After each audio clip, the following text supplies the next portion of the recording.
This episode is brought to you in partnership with Enhanced CBD, bringing you the best CBD products on the market. Go over to their website and enter code SUPERNECESSARY to get 10% off.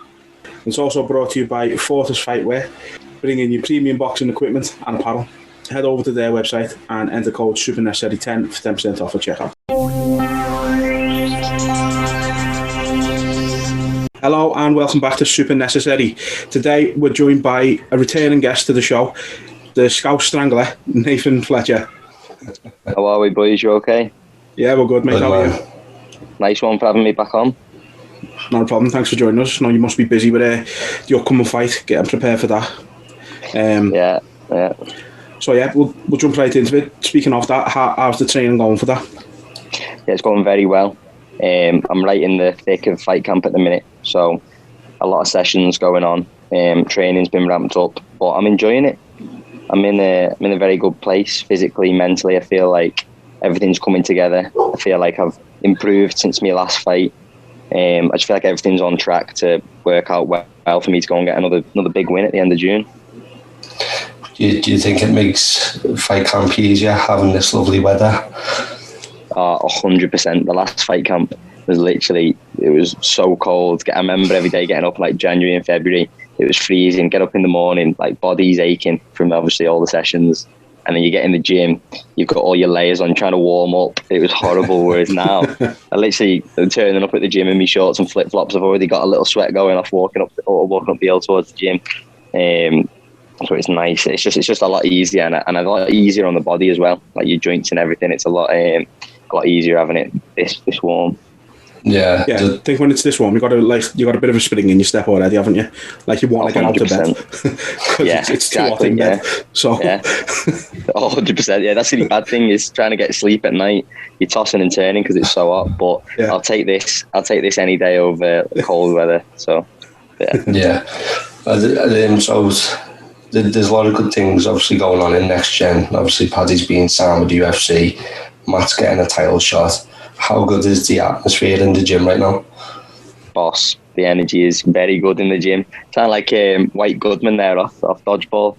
Says there's a good energy in the gym. You know what I mean? If you said that, you know what that's what it feels like at the minute though. Everyone's buzzing. Obviously, like you say, Paddy's just had the call up. Bonner's got his title fight on the trilogy, so he's all guns blazing, working towards that.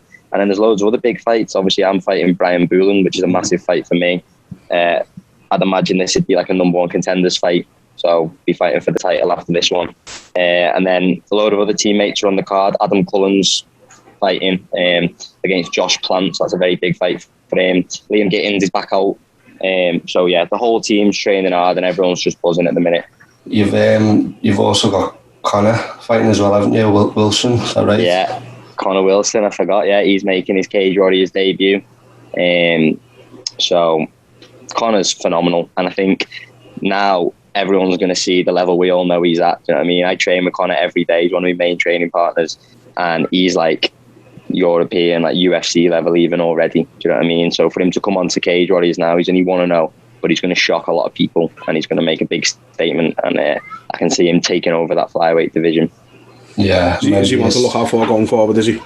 100%. Connor's so talented and he works hard and he puts it in. He does everything right, so he deserves it. Do you know what I mean? I'm made up that he's getting to get to show his skills on like a big stage now, like Cage Warriors. So it's possible. Yeah, I remember you spoke highly of him the last time you was on. You know, so it's good to see him getting his shot in quite a massive promotion. You know. Definitely, because he's always there helping us get ready. You know, me and Liam and stuff that are already fighting on Cage Warriors. Connor's always in the gym doing our fight camps with us and getting us ready. So now it's his turn to get in there and show everyone what he can do. You know what I mean? So I'm made up for him, but he definitely deserves it. Yeah. How different is it, like preparing for your own fight camp as opposed to helping someone else with this? It's a little bit different. Like, so say for example, if I never had a fight lined up, but one of my teammates did, it's a lot easier for me because you're kind of like, we're shark tanking them then. So I get a few rounds out and they're the one that's in, getting it put on them. But to be honest with you, a lot of the time I've got fights lined up, so I'll be in camp with whoever, do you know what I mean? So we're getting ready together. But yeah, if there's ever a scenario where I've not got a fight coming up but a teammate has, it's a lot easier on my body, and I don't have to do as much hard work. It's them that's getting put through it. I'm just there to help them out. But yeah, the last like year or so, it's all been me getting ready for fights. You know what I mean? Because I've been fairly active. So yeah. So, speaking of your own fight camps, then how do you approach them? Are you the type of fighter who focuses more on yourself, or do you sort of tailor your fight camp based on your opponent? Yeah, I focus on myself, to be honest. Like, I obviously look into who I'm fighting. I see what the strengths and weaknesses are, look at all the footage on them, just so I've got a good idea of what I'm coming up against. But you can't get too much away from what you do. Do you know what I mean? It's like, I think that's where a lot of fighters go wrong. They try and fight to their opponent's weaknesses rather than go into their strengths. Do you know what I mean? I know that, like, no matter who I'm in there with, if I do my game well, no one's dealing with me on my best day. Do you know what I mean? So I'm definitely a fighter that focuses more on what I like to do. So a lot of the stuff I'm looking for in the gym is positions I know I'm going to end up in the fight. Do you know what I mean? So yeah, I definitely tailor it towards my strengths. You done amazing with your last performance. Obviously, with that, you had a lot of trouble going in. You had food poisoning.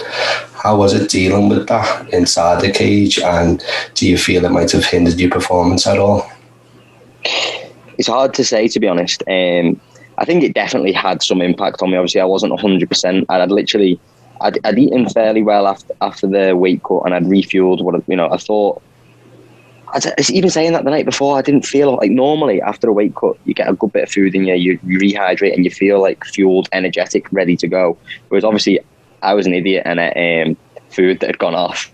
Do you know what I mean? So the night before going in, I didn't quite feel as like fueled and energetic as I normally would. And then the next day, I was in a bad way. Do you know what I mean? I was like on the toilet all day, couldn't hold anything down, couldn't eat anything fight day, and I was vomiting and stuff like that as well after the fight. So it definitely had an impact on the performance. However, I still obviously managed to go and get the job done, and I still thought I fought pretty well.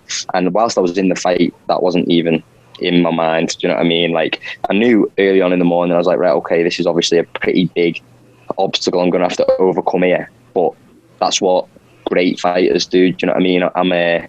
I'm in this sport to go all the way to the top. So I was just telling myself, like, if that's what I really want to do and this is my dream and these are my goals, I'm going to have to overcome this. Do you know what I mean? It's just something I'm going to have to get past. It's a funny story, actually, because I was watching Michael Jordan's documentary, and there's an episode on that on Netflix where he has food poisoning, and then he goes and plays a game anyway and ends up scoring like 36 baskets or whatever and winning the game for his team. And I'd watched that fight week. So what good timing that I'd seen that episode. Yeah, perfect. On the week of the fight. And then that was pretty much going through my head all day. I was like, Michael Jordan mentality. And then, I managed to rise to the occasion and get it done. So I'm glad it happened as well, because it's definitely strengthened me mentally going into any other fights now, where I feel, at least, even if I feel like 60%, you know what I mean? I know I've done that and gone and fought 3 hard rounds at probably like 30-40% of what I'm actually capable of being on fight day. So I'm happy that it happened. It's no pun intended, but it took a lot of guts. If that was me, I'd be worrying about the body shot and painting the canvas a different colour. Well, that was going through the head at one point, especially because in the changing rooms, my stomach was still in bits. I was just thinking, like, when the adrenaline kicks in, I'm going to be all right. But I was warming up in the changes, and like I was burping. Have you ever had those like acidy burps where you can taste sick almost? Yeah. So I was doing that. And I was trying to like blow it away so none of my coaches could smell it. So I was like, I didn't want to let on to anyone that was in a bad way. Do you know what I mean? So I was just trying to put a front on. But I was in a bad way. But then literally, as soon as the cage door gets locked and it's on, you know what I mean? The switch was flipped, and it was just go time then. So then it was out on my mind until afterwards when I was vomiting in the bin in the changing rooms. This shows incredible resilience, though. Oh, thank you. Appreciate it. Nice one. That's off. It was great. So after your last fight, then, do you think the Scout Strangler is something that's going to stick? So I've had a few people. You know I'm from Southport, don't you? Yeah. So I've had a few of my mates not very happy with people calling me the Scout Strangler. You're the Southport Strangler, they're saying, but I'll be honest, I don't like either. Do you know what I mean? Like, they sound like newspaper headlines of a serial killer. Let's be honest, that's what it sounds like. The Scout Strangler. Strikes like again. Something, do you know what I mean? Yeah, it's horrible. So I don't think I'll be adopting that nickname. No, fair enough. We'll have to see. Like, I don't even know if I'll ever have a nickname. Do you know what I mean? I don't mind being just Nathan Fletcher, but when the right one comes and it's catchy and it sticks and everyone's happy with it, we'll go with that. But I don't fancy being referred to as the Strangler or the Southport or South Strangler. I've got a feeling it'll still stick unofficially though. Like years down the line, when you know, in the middle of your career, you're still going to be called the Southport Strangler because it makes sense. You put people to sleep and you're from Southport. You know, it does make sense. I do strangle everyone I end up fighting, so it does fit. But I'm just not the biggest fan of it. We'll see what happens. It might grow on me. You never know. Yeah. Oh, good. So on the last trilogy then, Cartwright obviously defended the belt against Miller. Obviously, he got headbutted repeatedly, which got him the win. But do you think it gave others a glimpse into how to beat him? Yeah, definitely. I mean, if you watch that fight back, he was probably behind on the scorecards, wasn't he? I've only watched it the once that night and I wasn't paying much attention because I was on the next day. But from what I remember, I think he won the first round and then it looked like, he pretty much got tired and got wrestled, got put on his back for the remaining of the fight until it got stopped by disqualification. So I definitely think that does give you a glimpse into how you could go about fighting him. And obviously my style is very heavily wrestling orientated. Yeah. So, do you know what I mean? It's a good stylistic matchup for me. I don't know what they're doing with Cartwright, to be honest. I don't know. They've not announced him fighting on this trilogy. So I imagine they would do the rematch with that other fella, who he got disqualified against, but I've heard nothing. So do you think it's possible they put him on the card that they've got in America? They've got the card in America, haven't they? So yeah, maybe. I never really thought of that. I, to be honest with you, I do think though they're going to just do American fighters on that card, and then eventually they're going to start trying to do crossover fights and stuff. But at the minute, I think logistically it's tough to get fighters across to the US, unless you've got like the UFC behind you. Obviously, you can get it done. I don't know how Cage Warriors would go about getting fighters on the US card, because if there's any European fighters going to California to fight, I'll be the first to throw my hand in and say, get us on that card. You know what I mean? I'll go to Cali and fight there, defo. So like you mentioned, you're fighting Brian Bouland coming up in a few weeks. What do you make of him as an opponent? He's okay, to be honest. I think he's quite an average fighter. I think he's good at everything, but not great anywhere. Do you know what I mean? So, but obviously he's got a lot of experience. He's had 13 pro fights. I've only had 5. He's got over double the experience that I've got. It's going to be a tough test. Do you know what I mean? I'm not delusional, but I just think I'm miles better than him. And wherever the fight goes, I'm gonna be able to dominate. So yeah, but I'm excited. He's a bit of a big name as well, especially like when I was going up amateur, I was watching Brian fight pro on Cage Warriors, you know what I mean? So it's good for me to see the progression in my career, do you know what I mean? Now I'm at that stage where I'm going to be fighting him. So it's good. I'm very, very excited. Absolutely love the confidence though. Love it. So obviously his last fight was against Liam. There was a few questions around the stoppage. For you, do you think there's any added pressure to sort of get redemption for Liam in a sense, or? I mean, if there is, I definitely don't feel it. Do you know what I mean? I put enough pressure on myself anyway. Every fight to me is like a must win. Like I said, this is what I want to do in my life. Do you know what I mean? I want to go all the way to the UFC and be the UFC world champ. So every fight, I put a tremendous amount of pressure on myself anyway. So I don't feel any added pressure. It'll be nice to get one back for the team. But ultimately, I think Liam was robbed there. Do you know what I mean? And me going out and beating him is good for the team. But Liam's, it doesn't really do much for him because he was still, he was putting on a beating, let's be honest. And then he got stopped with a very questionable stoppage. So that's more like for Liam. I mean, you never know. He might like seeing me put it on Brian, like to get one back for the team. But I think that's somewhere down the road. Maybe he'll have to get back in there as well and get that one back for himself. Yeah, definitely. No, like I say, was questionable, the stoppage. It's caused a lot of controversy, but it'd be good to see Liam back out there as well as yourself coming up. So you mentioned it yourself. You think this could be the sort of number one contenders fight. Do you think is that the next logical step for you if you do get the win? I mean, I think so. Yeah, I don't really know who else there is in the division for me to take out after Brian, really. I think I've climbed my way up nicely. Each fight, I've progressed in level. I've taken on more experienced fighters than myself, and I'm finishing everyone. Do you know what I mean? And I'm planning on doing the same at the end of June. I'm planning on going and getting that finish. So when I'm there 6-0 with 6 finishes, they can't deny me, really. I mean, what's Ian Gary 6-0 and he's fighting for the title? Do you know what I mean? Same sort of thing. I think it's only fair that is the next step for me. Obviously, I'm not looking past this fight. It's a massive fight for me, and I'm excited to get in there and test myself against Brian. But I'm confident I'm going to go and get the victory, and then that title seems like that's the next step. Yeah. So obviously you mentioned, you're getting finishes. You're still undefeated. But you've got most of your wins by submission. Have you started putting more work into your striking, or is it a case of if it's broken, don't fix it? 100%. Like, I'm always trying to improve my striking because I naturally took to the grappling more so when I started doing MMA, and over the years I've put more time into like wrestling and grappling training than I have striking. So I'm always trying to bring that up. I mean, my idea is I want to be a perfect 100% well-rounded fighter. I mean, obviously that's never going to be achievable to be 100% perfect, but that's what I'm striving towards. So I definitely put a lot of time into me striking. Been working a lot with me striking coaches, Ellis Hampson, Simon Audley, Chris Williams, my boxing coach. I'm always putting in work with them, and my striking's improving. Definitely. It's just that in fights I tend to go for the path of least resistance, and that happens to be taking people down, taking the back. I can do that quite smoothly. So see what happens in this fight. You never know. I might come out throwing hands and shock you all, but don't know. We'll probably end up on his back at some point looking for that rear naked as well. So I'll have to see how it goes. I'm sure however it goes, I mean, you're an exciting fighter anyway, so whatever the fight goes, you're going to put on a show for people. It's always great to watch you. Unfortunately, the upcoming trilogy, it was announced, I think it was only today, is going to be behind closed doors. Is that a blow for you? Were you looking forward to fighting in front of fans?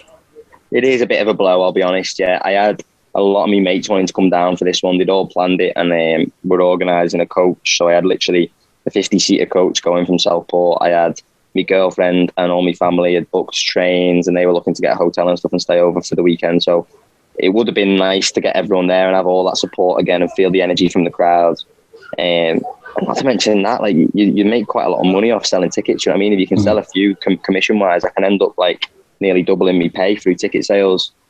But it is what it is. Do you know what I mean?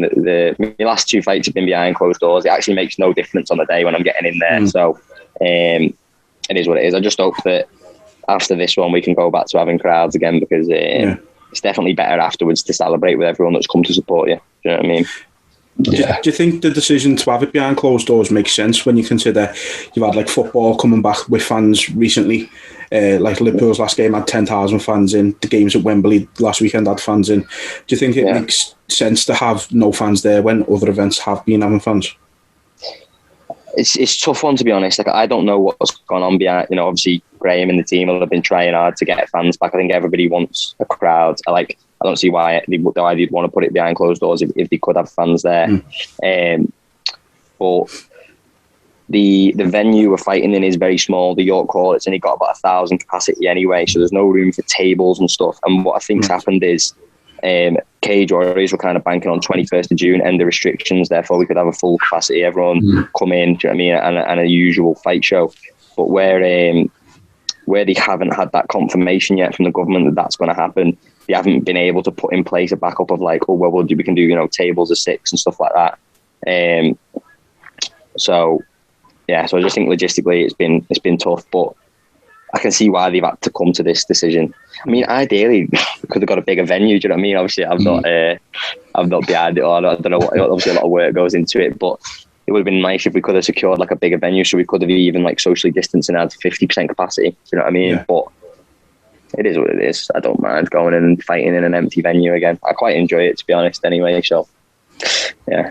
Yeah, it's not like we haven't been used to it the past year, is it? So one more event, exactly. I suppose, won't kill us. No, exactly. Yeah. If it is one more, like, hopefully this doesn't carry on. Fingers crossed. Yeah. I think on the video that Graham put out, he did mention that because the dates are close to the 21st, it's just not possible to get it all sorted within that small time frame. I don't know if that has been the kind of blow that they've been thinking about, Yeah. I think you were hoping that at this stage now the government would be able to say, yeah, we're definitely going ahead with the 21st. But obviously they still haven't been told. So it's probably too late for them to start putting things in place to plan for it if that isn't the case and stuff like that. So, yeah, it is what it is. It's annoying, but it's not the end of the world. Do you know what I mean? No. I suppose it wouldn't be fair on you as fighters to be thinking, I'm fighting in your hall, no fans there, and then at the drop of a hat to go, right, now change the plan, we're going here instead, and we're going to... I suppose it's not fair on you because that disrupt everyone's plans, fight camps and stuff like that. So I suppose they've had to do the sensible decision, like you say. It would, but don't get me wrong, if they turn around now and we're going to fight in the BEC in Manchester again, we're changing it and we're going to have a crowd there, I'd say go ahead. So I'm not getting more tickets because Manchester's closer to home, so I'd definitely do that. But I can see what you mean for other fighters, especially fighters like, are coming from abroad and stuff like that, to change it up, and they might have to change flights in all sorts of different airports. So I can see why they've made that decision. Yeah. So we mentioned earlier that obviously Matt's going to get the title shot. How do you think he fares against Matthias? Very well, to be honest. I haven't watched much of Matt's opponent. I've only seen his last fight, which was against, was it Jamie Richards, and he knocked him out with that big left hook. I think so, yeah. So from what I've got from him, he's a very wild striker with a lot of power. But Matt's a very smart, very calculated striker, and he puts a lot of pressure on guys and makes them wilt. Now, if you've got an explosive athlete like Frederick, and he's coming out early looking to take Matt's head off, and he can't, and then Matt's putting that constant pressure on him, constant pace and a volume of strikes, I can see Matt getting the job done maybe second round or something like that, second or third round. Do you know what I mean? I think a 5-round fight between those two definitely favours Bonner. He's a cardio machine, do you know what I mean? And he's got a great output. So, yeah, I'm very confident that he's going to go and get the job done. Yeah, I think we've seen how smart of a fighter Matt was in the fight against James Webb. Obviously fighting a former champ there. And I think he showed how much he has progressed over the last sort of year or so in his fighting game himself. I mean, that was pretty much a flawless performance, wasn't it? You know what I mean? Like, perfect. Everything that James Webb is good at, Matt negated, put him on the fence, finished him with a volume of strikes. It was a lovely display. It was pretty much what we'd call it like an L-Bang masterclass, because Ellis were doing those drills constantly on a Wednesday and a Friday or whatever with Ellis in the gym. So all hand fighting, wrist control, turning off the fence, keeping your opponent pinned against the fence and landing strikes and then getting the finish. That was pretty much like a seminar given by Matt to James Webb, like an L-Bang seminar, we'd call that. L-Bang, that's what we call Ellis Hampson, our coach, L-Bang. So, yeah, that was like down to a tier perfect performance for what Ellis has been drilling with us. Has Matt found any, not holes, but where we're saying it's a flawless performance, how does he look at that performance? Is he happy with it? Has he spoke about it? From what I've heard, yeah, I'd be very, very happy if I gave that performance, you know what I mean? But as fighters, we tend to be, I know I do anyway, very self-critical, and we're always looking for holes and things we did wrong. So I don't know personally how Matt will have responded to it. He could just be very happy with it, but I imagine based off the type of person he is and how hard working he is and determined, that he's probably found a few holes in it that he didn't like and that he wants to improve on. But that's ultimately how you get better, isn't it? Do you know what I mean? If you get complacent and happy with yourself, then you stop putting the graft in and wanting to improve. And Matt's been in the gym every day, working hard, training his arse off. So he's definitely not under the disillusion that he doesn't need to put it in anymore. He's achieved greatness. He's perfect. You know what I mean? He's not got that mindset at all. So, yeah. Do you think being self-critical as a fighter is important to stop complacency? Definitely, but you don't want to go too far with it. So there's a nice balance. So if you don't want to just be constantly putting yourself down and saying, "Oh, this is shit. This is," you know what I mean? It's good to be self-aware, I'd say. Do you know what I mean? You don't want to be delusional and think that you're boss at everything, but then you don't want to be too hard on yourself at the end of the day. Do you know what I mean? You've got to give yourself credit for the things you do good, but then be self-aware enough to recognise, okay, this is a possible area where I might be lacking a little bit and I need to pick it up there. And I think fighters that can do that and honestly evaluate themselves are going to just keep getting better and keep getting better. Do you know what I mean? That's how you strive towards that perfection that I spoke about earlier. Do you think that sort of self-awareness happens more in training, or do you think it happens when you look back at your fights? think you get it from both. Like every time I fight, I definitely take a lot away from it. Probably more so from a fight than anything, because that's the real situation. Do you know what I mean? So experience is definitely a big thing. But it's just every day training hard and winning little battles in the gym and losing little battles in the gym, and you build up a mental toughness and you build up a good idea of, like you say, where your strengths are, where your weaknesses are. But yeah, you've got to practice it. Do you know what I mean? You've got to sit down and be honest with yourself and be like, okay, where did I do good stuff today and where did I go wrong?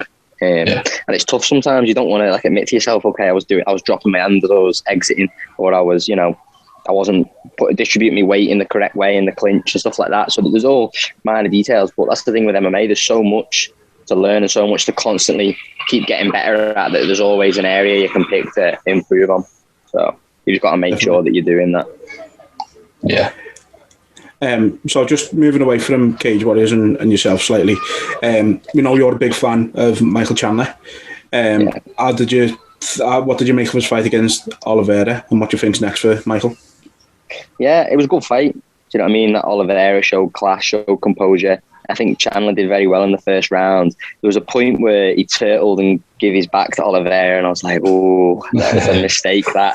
But I think he's so comfortable in that position. I've watched him breaking it down afterwards, and he says he often gives up his back to stand up, because that's how he's always done it in wrestling, do you know what I mean, to stand up and escape. Even with Charles Oliveira, like probably the best submission fighter in the UFC, on his back, he stayed composed, and he ended up coming on top and then landing damaging strikes, you know what I mean, and nearly putting him away in the first. So I think he gave a very good account of himself. But Oliveira, again, just stayed composed, was nearly finished himself in the first round, then cleared the cobwebs, got it back together, and then went out there and hit him with a beautiful left hook in the second round. So it was a very high level fight, and very entertaining. So Chandler looks like he's taken the loss very well. Do you know what I mean? He's been sharing, one of my favourite quotes is like the man in the arena. It's like a little passage of writing. I don't know if you've ever read it. I'm not sure who it's by, but I see it all the time from fighters, and it's basically talking about how, regardless of the outcome, if you've won or if you've lost, it's better to be the man who's actually in the arena, who's actually the quotes are like, whose face is marred by dust and sweat and blood and all stuff like that. And it's better to be that man than to be an outsider looking in, and all the critics and the naysayers who all say, oh, he should have done this, he should have done that, when they haven't even been in there themselves. Do you know what I mean? Yeah. So he's been sharing that on his stories, and that's a great quote. That's what I look to for strength when I lost as an amateur. I've only lost once in my whole career as an amateur, but someone sent me that quote when I did, and it really resonated with me. So I've seen that Chandler's been sharing that on his social media, and then just the way he's been speaking about it, it looks like he's really taking it in his stride and taking it for what it is. Do you know what I mean? A loss is a lesson at the end of the day. Do you know what I mean? You've got to take from it. It's hard to at the time. It feels like the end of the world, but you've got to look at the performance and take away your ego from the situation and be like, right, why did I lose this? And then if you can honestly do that and go and correct those mistakes, in the end, it's going to be a benefit to you, isn't it? Really, taking that loss, because it's only going to make you better. So that's the mindset you've got to have, and it's easier said than done, but yeah, that's the way you've got to look at it. Yeah, it really speaks to his character and his resilience when he done that interview of breaking down his loss. And not a lot of people would do that. You know what I mean? It really speaks to his character. And it was very short after the fight as well. A lot of fighters would still be grovelling in defeat, wouldn't they? So fair play to him for doing that. Yeah.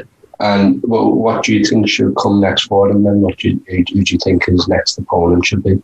I think Gaethje makes sense, to be honest. That'd be an exciting fight. Do you know what I mean? They both come to fight. They both got power. They're both high-level wrestlers.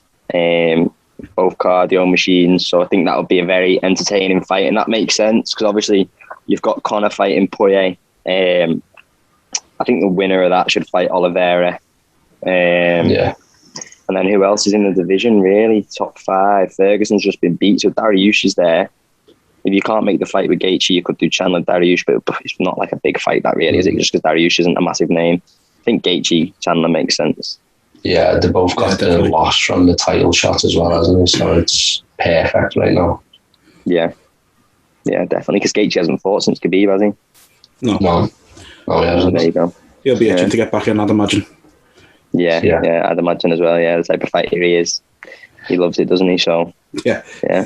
Loves the violence. He does. So last one then is the anything new that we should look out for in your next fight. Nothing new really, just an improved version, just slightly more polished, slightly more conditioned, slightly more mentally tough, slightly more confident.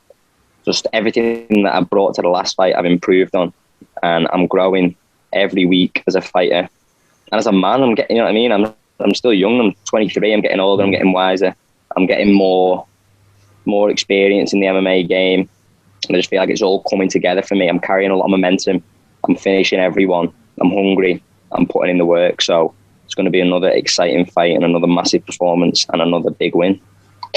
So slightly less food poisoned as well, so that's a positive. Yeah, definitely slightly less food poison on this next one. I'm going to make the dates sure. On everything. Yeah, I will. But I'll just be ordering in fresh food this time. I'm definitely not going to take any meal preps. It was my bad doing that. Like the story behind it, I'll tell you, is now is basically I took meal preps and like I put them in the hotel fridge in my room, and then when I checked to take them out, it basically said like, this is a drinks cooler. Do not store food in here. So I was like, it'd been 2 days, and I was like, it was fairly cold, it'll be all right. So I've gone to take them downstairs, and the hotel wouldn't let me use the microwave. They had some policy to where you couldn't heat up food, just to cover their backs, probably, if you did end up getting something like food poisoning. Yeah. And they wouldn't let me heat it up. So stupidly, I ate 2 days old food that had been out of the fridge, cold. And looking back now, obviously, hindsight's a wonderful thing. I definitely shouldn't have been doing that, but at the time I was just like, I just need to get these carbs in me, get this food in me after the weight cut. So I definitely won't be doing that again. But we live and we learn, don't we? Yeah, that's it. Like you say, every loss is a mistake, and so far in your pro career, that's your only little loss. So exactly, yeah, that was a big lesson to learn from. So I definitely won't do that again. No, definitely. Well, we look forward to seeing you again, Nathan. It's been great talking to you once again. Best of luck in the fight, and we know you're going to come out with the win. And hopefully next is the title shot. It's right. Thank you very much, boys. Nice one for having me back on. I appreciate it. Not a problem. Best of luck. Nice one.